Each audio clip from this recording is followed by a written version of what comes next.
More than 150 senior Russian officials sign open letter condemning Putin's invasion of Ukraine as an unprecedented atrocity and warn of catastrophic consequences, while urging citizens not to participate. Here's a summary of the article. More than 150 senior Russian officials have signed an open letter condemning Vladimir Putin's invasion of Ukraine as an unprecedented atrocity and warning of catastrophic consequences.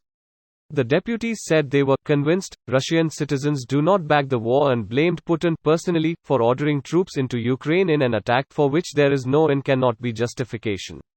Putin in the early hours of today gave the order to attack, delivering an extraordinary address to the Russian nation in which he declared a special military operation to demilitarize and denazify Ukraine in what amounted to an outright declaration of war.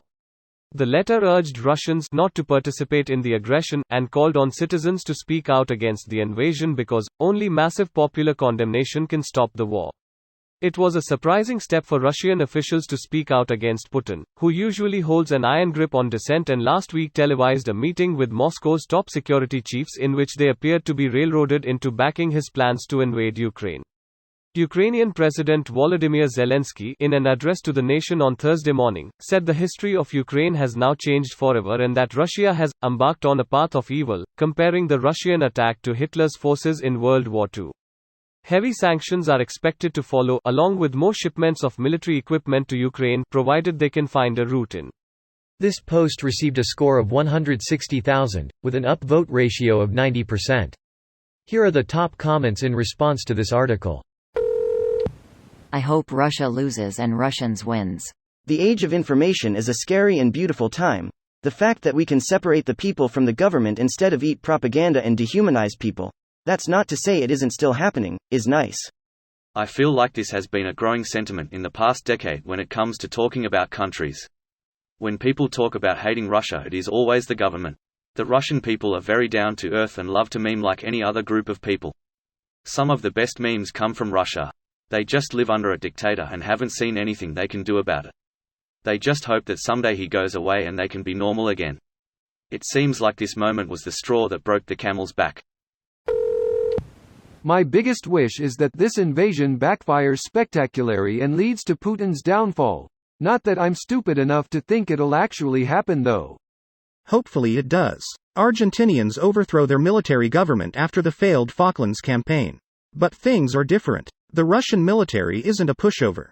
Argentines overthrow their government every decade. My favorite Argentine history joke is that every 10 years Argentina experiences a crisis that lasts about a decade.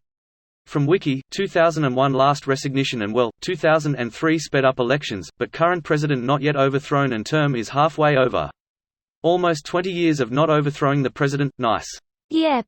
That's because nowadays the military is irrelevant and the coup party, Peronism, a party founded by an coup general who admired the European fascist, was in power. These people are our biggest hope right now. To be more precise, a unified large-scale opposition in Russia would be the only proper way for this madness to stop, so let's hope the Russian people see through Putin's bullshit nationalist agenda. For Russia to be fixed, they need a waking, tipping point.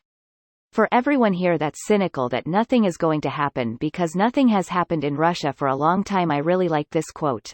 There are decades where nothing happens. And there are weeks where decades happen. Vladimir Ilyich Lenin. Russia can change, but it's up to the Russian people to decide their fate and make their own future. Someone please go wake up Lenin. We could tell him that the Tsars are back. That should get him up. Putin probably thinks himself a Tsar at this point. Till that Putin's favorite Tsar is Alexander III, the highly reactionary one who reversed the liberal policies of his father. This video was automatically created by Reddit to speech. The article and comments in this video were selected from Reddit according to their upvotes, and any paraphrasing was performed by smmry.com, without any human intervention.